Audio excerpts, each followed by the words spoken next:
Breaking news just in, the Birmingham bin workers have decided to vote to continue their strike until Christmas in this huge row over pay that is going on with the Labour-run council there. Meanwhile, Birmingham is turning into a third world country. There are so many photos and videos of the horrendous state that Birmingham has been put in. There are rats everywhere, rubbish everywhere. It really does look like a third world country. You can see in this picture there. Can you imagine walking out of one of those houses each morning and having to wade through that rubbish to go to work? You can probably smell it in your homes, the disgusting smell of trash throughout the streets and the rats running around. Oh my goodness, it must be terrifying. And this is apparently going to continue on until Christmas.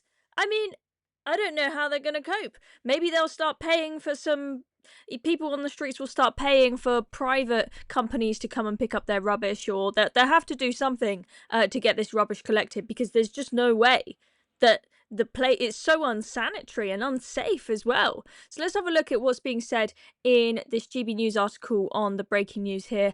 Birmingham bin workers have voted to continue a months-long strike, meaning industrial action could continue all the way until December. The dispute over pay and jobs between staff and the local Labour-run council left rubbish filling the streets of the second city earlier this year. The Unite Union, that's the bin workers union, said that the council told the bin workers they would face pay cuts of up to £8,000, which amounted to as much as a quarter of some staff's wages. But a ballot on Thursday saw 97% of workers voting in favour of more strike action on a 75% turnout, Unite said. So that's 97% voting in favour of more strikes. So clearly these strikes are not going anywhere and the workers desperately want it. Let's take a look at what the General Secretary Sharon Graham of the Unite Union, representing the bin workers, had to say about this. So Sharon says, after smearing these workers in public since January and telling them to accept a fair and reasonable offer that never existed, the council finally put a proposal in writing last week. True to form, the proposal came weeks late and was not in line with the ballpark offer discussed during ACAS talks in May.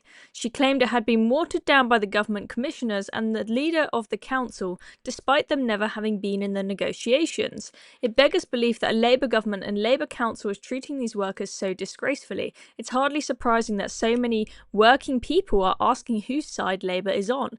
The decision makers at Birmingham Council need to get in the room and put forward an acceptable offer.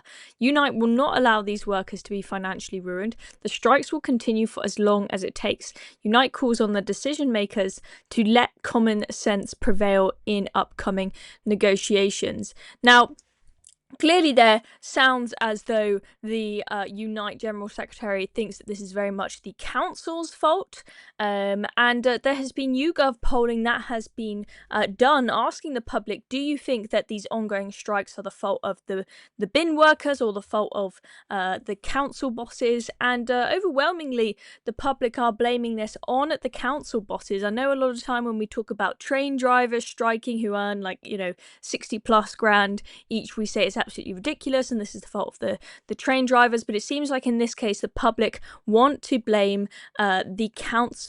And let's have a look at what the one of the MPs for Birmingham, Tahir Ali, who you may have heard of before, the infamous Tahir Ali. I thought let's just have a look at his Twitter and see if this is top of his agenda at the moment. I know this is the council that's in negotiation with the bin workers, but it's his area. It should be something he's talking about, trying to pressure the council to come to a resolution on, given so many of his constituents are having to live in absolute filth. But I had a look at Tahir Ali's Twitter to see what his priorities are, and his latest contribution to the House of Commons was about Israel, asking for them to be expelled as a member of the United Nations. And then the previous contribution in the House of Commons before that was about Israel and Gaza once again. What a surprise. This is also the MP whose focus is getting a new airport built in Mirpur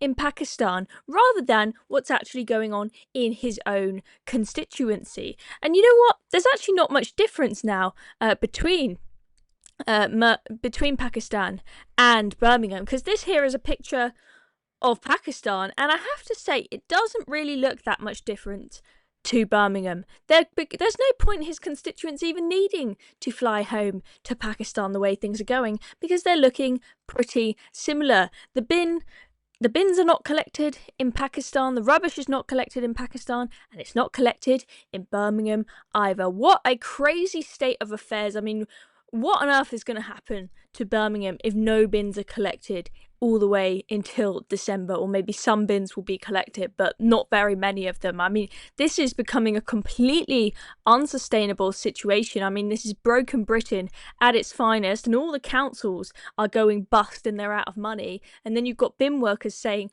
we need a pay rise, we need a better pay offer, and these councils are like, we're literally bust, we're bankrupt, we can't offer you anything. And then we end up in this complete standoff. I mean, what are they going to do? I'll tell you what, the MP isn't going to do anything about it. So this really could rumble on for a long time. So that is the latest in Birmingham, i.e. the new Pakistan.